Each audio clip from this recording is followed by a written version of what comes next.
adverse outcome. So another one being, we've been trying desperately to get to grips with the welfare bill, and then the Liberal Democrats get a policy for free school meals for everyone. Free school meals is dependency, by another name. Free school meals is welfare, by another name. So there we are. On one hand, we're trying to take it away because we can't afford it, and with another hand, we're giving it back as free school meals. Totally incoherent, inconsistent, and yet that's where we are. But that's what happens with coalition government, which is why I don't like it. Hi, Philip. Can I ask the question I actually came here to ask? Sure. My name's Eric Twig. I come from South Finchampstead. Unfortunately, I can't attend your meeting tomorrow night, which is why I'm here tonight. It's just that, have you been able to, thank you for your letters by the way, have you been able to contact Nick Bowles and arrange a meeting about the situation that we have down there? The letter has gone.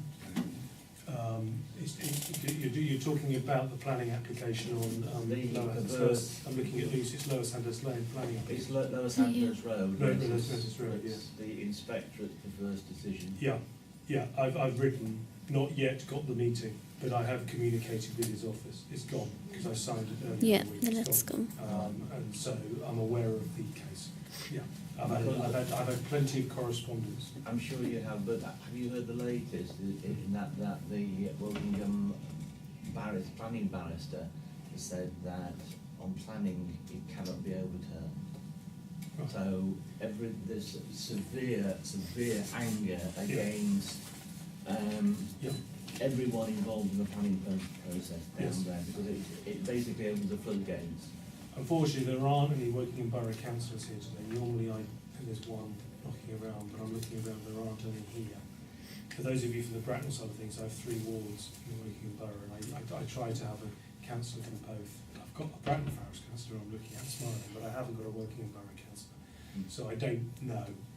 I'm on it, and I will get the latest, and I will speak. My office will, I'm looking at Lucy, my office will speak with a borough councillor tomorrow to find out what's going on.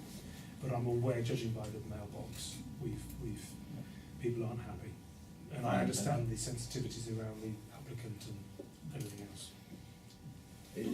Sorry, just one final point. It's the unfairness of it, both in which way the applicant can get away with getting something that ordinary, taxpayers can't achieve as well. It's the 2 elements. And it doesn't help for relationships between communities. I think everyone can tell what I'm talking about here, and I think it's something where there's a particular planning officer apparently has a reputation, and I gather the sensitivities and I'm pursuing. Fine, thank you. Can I ask another question?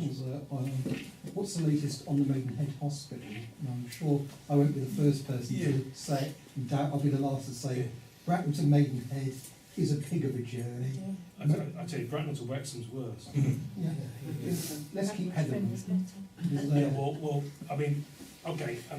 this afternoon, as I was saying, I gave a speech to an NHS Confederation conference at the British Medical Association. The whole of today, their conference is about acute reconfiguration. The whole event was about how we need to consolidate our hospitals. The whole event. This was a national conference. And they had a series of examples in Yorkshire and elsewhere.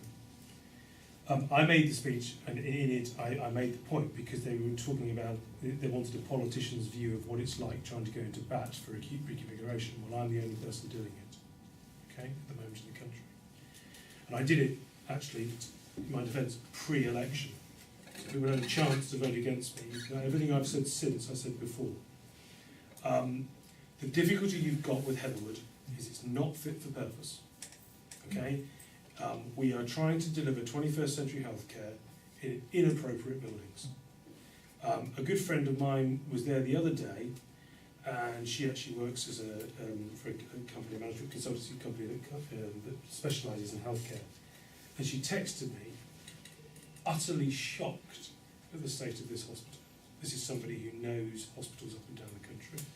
Didn't believe it could have been as bad as it was, is what she said. Now, I've known that hospital, populated by people trying to do the very best they can, really good nurses, really good doctors, all of that's true, but I have known that hospital was not fit for purpose for many, many years. It is not I cannot, in good conscience, try to defend the status quo. I know that Bracknell has been promised a hospital over decades. I know the people of Bracknell are fed up to the back teeth with the fact that they haven't got a hospital. I'm telling you now, you're not going to get a hospital, a new hospital in Bracknell. I've said it all along. And the reason is that you need 750,000 people to support an acute hospital. District general hospitals are history. And it's because of medicine as much as it is to do with money. The way in which we provide care, the ageing society we've talked at length about, more and more care is chronic. More and more conditions, the money is being spent on chronic care. Now the chronic care can take place in Jennett's Park, it can take place in Bracknell, it can take place in your home, it can take place in your general practice, it can take place in Brands Bridge, it can take place closer to home. If you've got diabetes, you don't need to be taking a bus to the hospital at Junction 89 where I foresee it to be to have a diabetic appointment. You have your diabetic appointment here in Bracknell. But if you're sick, sir, if you need an urgent operation, if you have a car crash, if you have a heart attack, if you have a stroke, you want to go to a hospital that's properly equipped and properly staffed.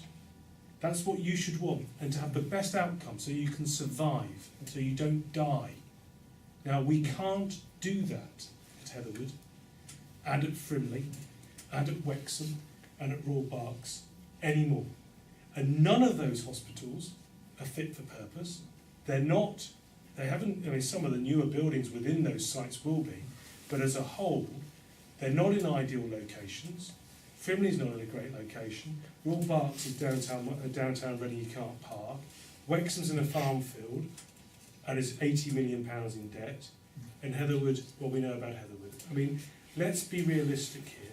What I'm trying to do, and I'm not wedded to Maidenhead, by the way. I mean, I see the commentary online sometimes that somehow I'm trying to build a hospital in my backyard. That somehow this is all about me. I tell you why I chose Junction 89 was because the original plan included South Bucks. And if you look at the road network, there's a bypass from Wickham. If you were going to get Wickham to buy into this, you had to be able to get there relatively quickly.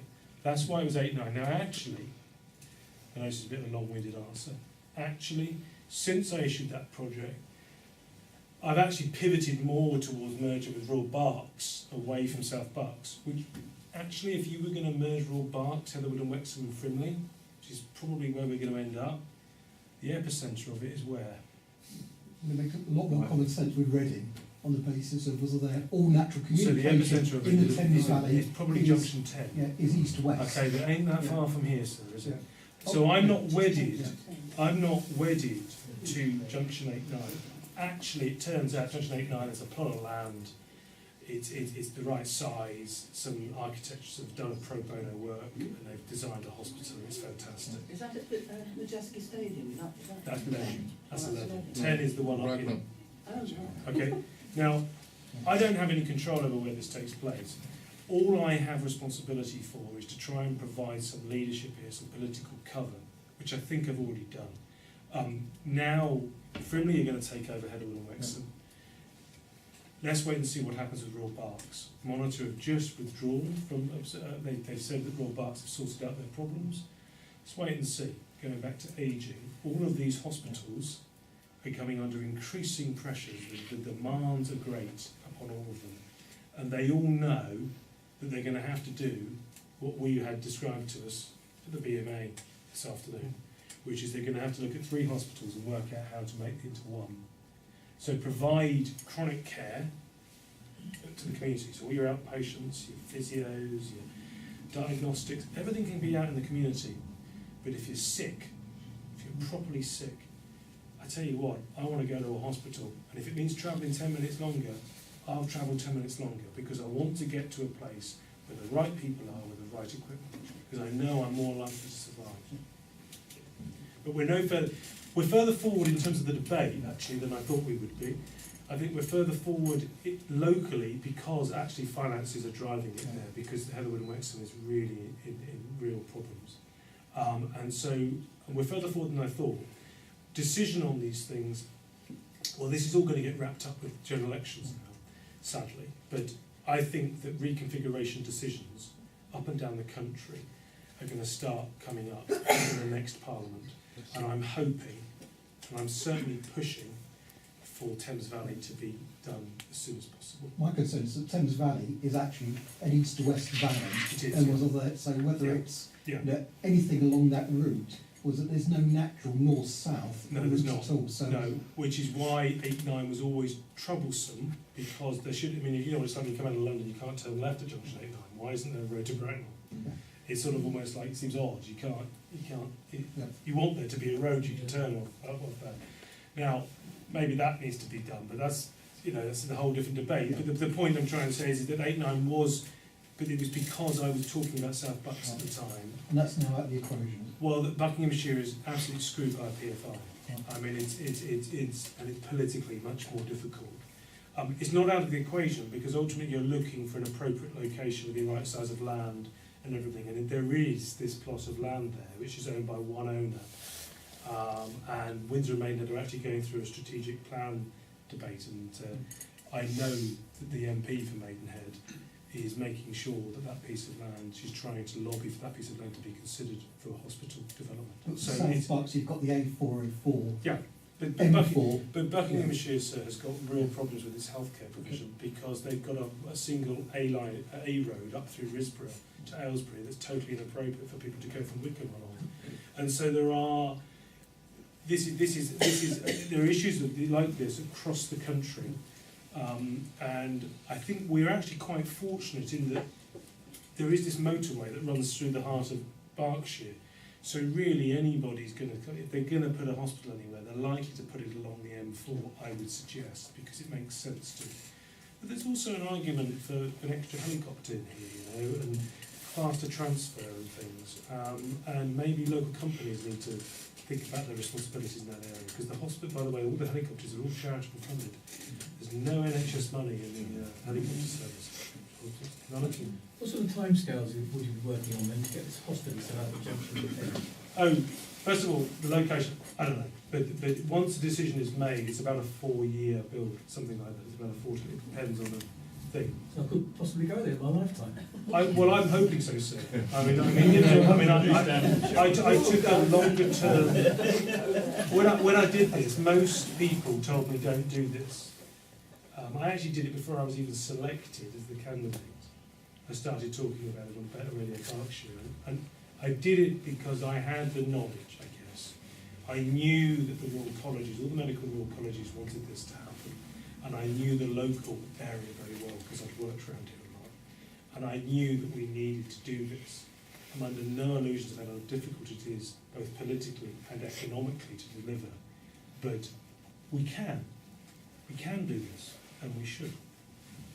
Yeah, I suppose with an eye on those boroughs where they're going to have local elections in May and the general election next year, it seems that the principal political parties are encouraging us to take up the postal vote for our convenience.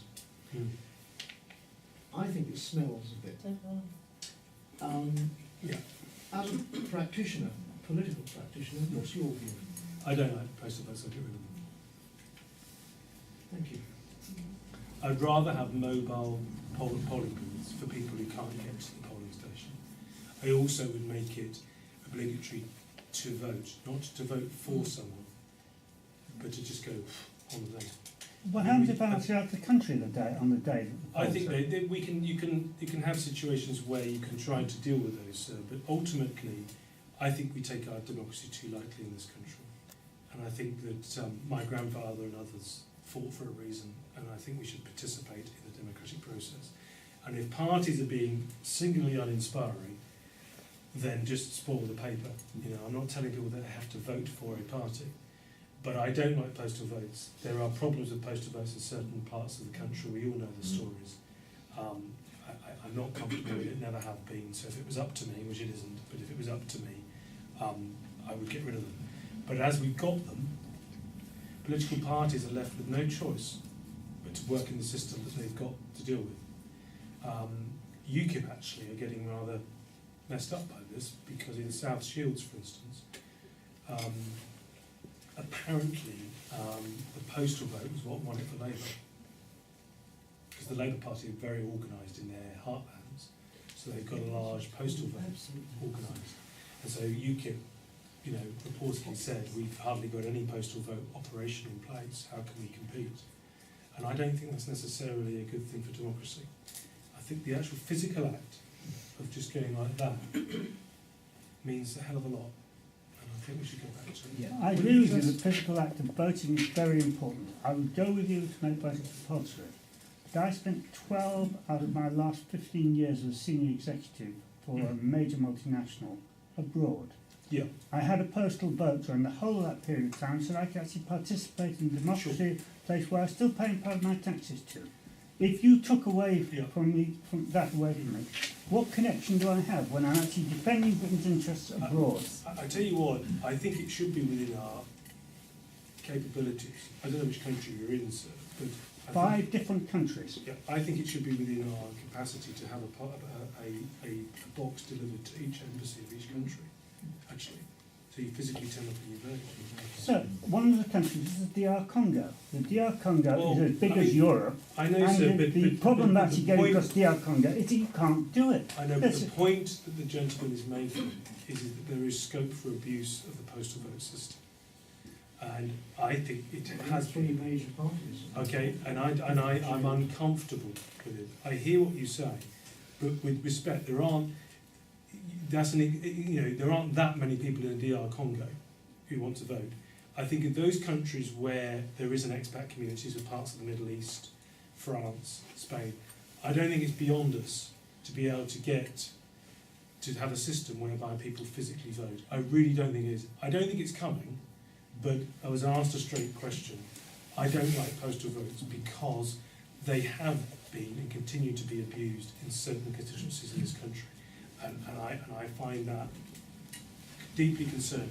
Our democracy is worth more than that. And I think we really have to rethink how much we go down this postal vote route. Maybe there's a way of saying, tying your passport to your entitlement to postal vote. There's some other system. But the idea that people on Jennett's Park should all have postal votes when there's going to be a polling station in Jennett's Park, just go to the polling station, you know? I think it makes nonsense that you can actually take your postal vote down to the polling Yeah, station and put it in. Well, do what I do. When I'm away, here's my proxy vote.